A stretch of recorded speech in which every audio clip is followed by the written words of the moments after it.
Thanks, Kev.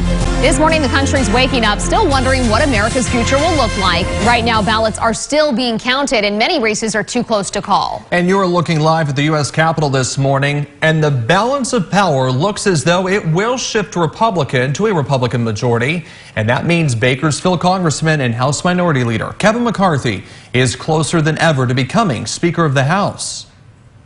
When you wake up tomorrow, we will be in the majority, and Nancy Pelosi will be in the minority. Yeah. 17's political reporter Maddie Gannon is here this morning to break down McCarthy's quest to control the House and the other local races that you saw on your ballot. Good morning, Maddie.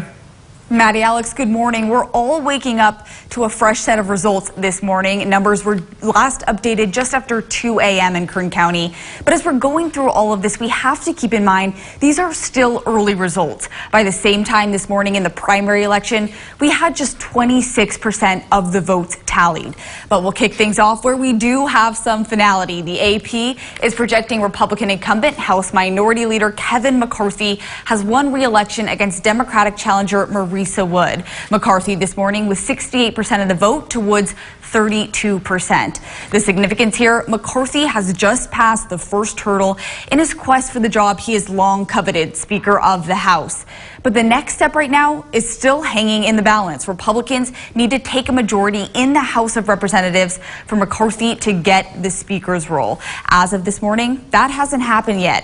But one of the races that could help determine if it does is also right here in the Central Valley. That's the 22nd congressional race where Democratic Bakersfield Assemblyman Rudy Salas is looking to oust GOP incumbent David Valadao. This race widened fairly significantly overnight. Valadao holds the lead with 54% of the vote to Salas's 46%. This is a very good sign for Valadao if you break down the numbers even further. At this same time, the morning after the primary election, Salas led the pack with 48% of the vote. Valadao trailed with 26%. Of course, though, there were two other GOP candidates in this race at the time.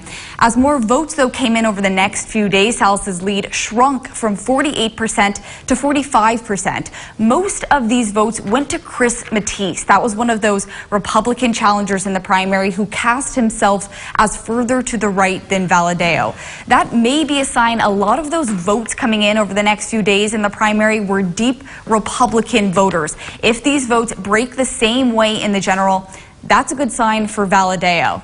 Let's move now to the state Senate. In the 12th Senate District, Republican incumbent Shannon Grove is leading Democratic challenger first-time candidate Suzanne Gundy 69% to 31%.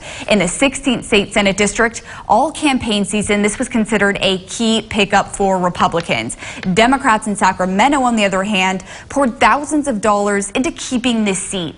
But as of this morning, Republican political newcomer David Shepard is leading the Democratic incumbent here, Melissa Hurtado, with 53% of the vote to Hurtado's 47%. This is obviously a good result for Shepard's team, but there's also some reason for optimism for Hurtado here. 4 counties make up this district. The portion of Kern County in this district is by far the most Democrat dominant, and it's also the largest part of the district. Of the votes we have this morning, just 30% are coming from Kern. The majority are coming from Kings, Fresno, and Tulare counties, which are far less blue. We could see Hurtado close this gap as more of the votes from Kern come in. In the state assembly now, we have 2 Democrats in this race, Kern County 5th District Supervisor Leticia Perez and Bakersfield Dr. Jasmine Baines. This morning, Baines sitting in a solid lead with 59% of the vote to Perez's 41%. This is a stark contrast from where we were on primary election night. Perez had a huge lead with 61% of the vote to Baines's 39%. In the end, though, this ended up being the closest race on Kern's primary ballot with just 289 votes separating the two.